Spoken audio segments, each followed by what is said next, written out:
It's time for What's in the Box, and we're opening another Stitch mystery figure, another Christmas one. Last time we got the Dancing Stitch. Out of all of these, I think I would love this one, but let's see who we're gonna get.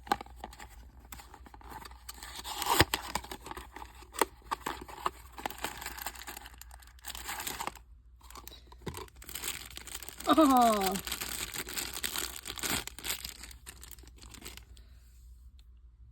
so cute.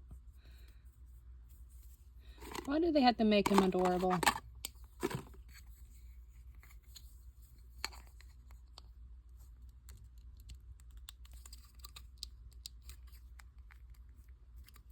All right, my friends, so we have 2 out of 4 now, and he is a keep.